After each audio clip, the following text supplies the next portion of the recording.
Unlike any war we have ever fought in this nation, this is not a war for soil. This is a war for our soul.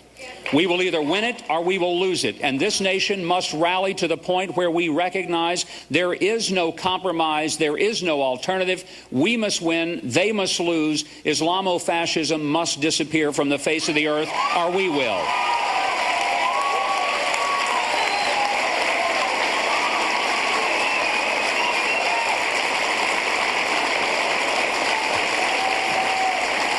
It is right. It is right for us to believe in a government that gives to us lower taxes and less government and controls spending. And I know that you believe that that is the what, but let me share with you the why. Because I think sometimes in the political debates of today, we miss the point. This goes not to the heart just of a political argument, but to a moral one. When government takes more from us and confiscates more of our earnings, then it has a right to confiscate for the basic purpose of government, which is not to provide for us, but merely to protect us so that we may provide for ourselves. Then it has robbed us of our capacity to raise our own families and to engage in what gives us strength economically, and that is a free market system.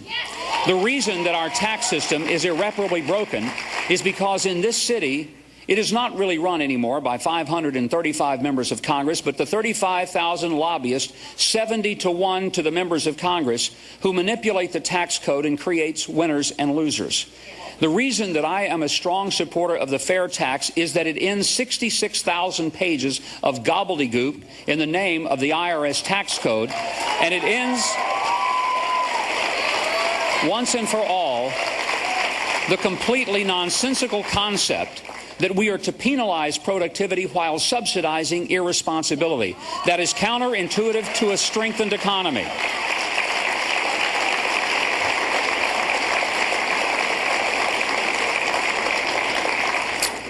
I talked to a man in Manchester, New Hampshire, who was a machinist at the machine shop I was touring.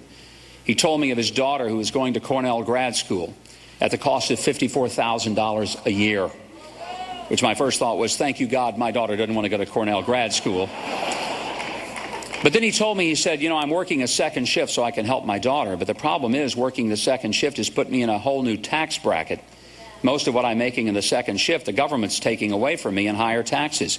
Hated to tell him, but the truth is, if he gets in that higher tax bracket, there are other issues as well. If he saves the money, we tax it. If he invests it, we tax the dividends from the stock market. If he buys and sells, we'll tax the capital gains. And if the poor guy keels over dead from working too hard, we'll tax him at his death.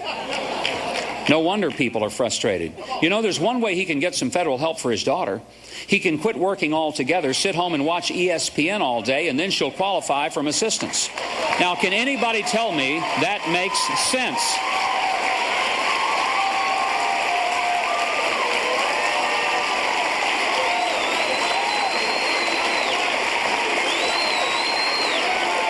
I've got a better idea.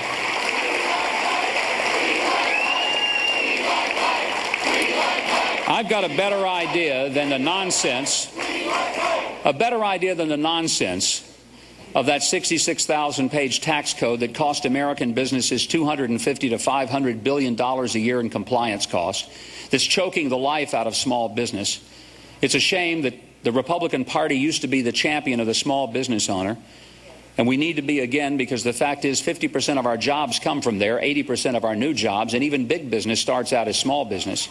Most big businesses depend on the supplies from small business. And today, the reason many small business owners find it hard to survive and compete is because the competition that they face the fiercest is not from their competitors, it's from their own government with excessive taxation, regulation, and the threat of litigation. We can change that. I'd like to be the president that puts the IRS out of business, nails a going out of business sign on their front door, and takes these tax forms like this and says to every American, goodbye.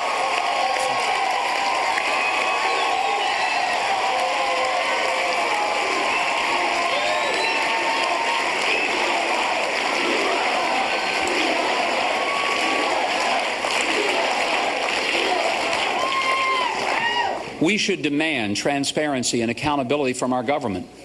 I would propose that every time the federal government makes any expenditure, it posts it on the internet within 24 hours so you could find out exactly where every dollar of the federal budget goes, down to what it costs to mow the courthouse lawn in your hometown. Wouldn't that shock some people to find out exactly how our tax money comes in and how it goes out? I believe that it's right to demand that government should facilitate and not complicate the free market system. I think it's right to believe that mothers and fathers raise better kids than governments do, and we don't need governments telling us how to raise our kids and grow our families.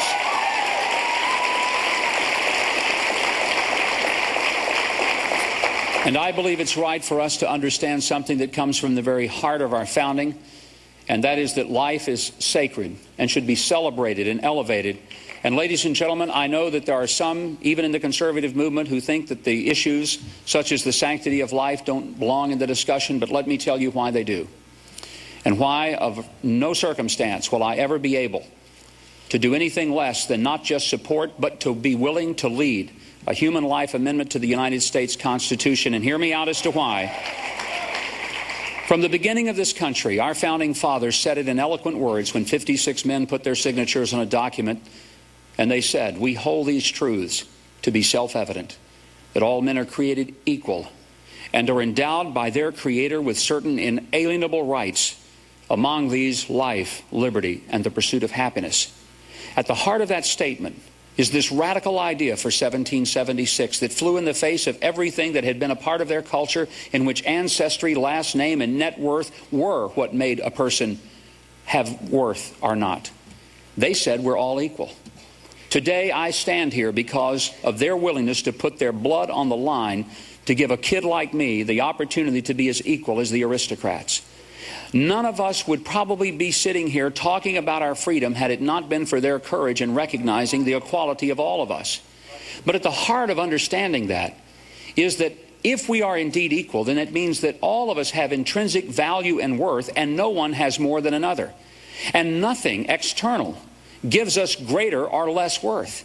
Not our abilities or disabilities, not our net worth, not our job position, not our last name, our ancestry, not our race, not our gender. Not one thing makes us more or less equal.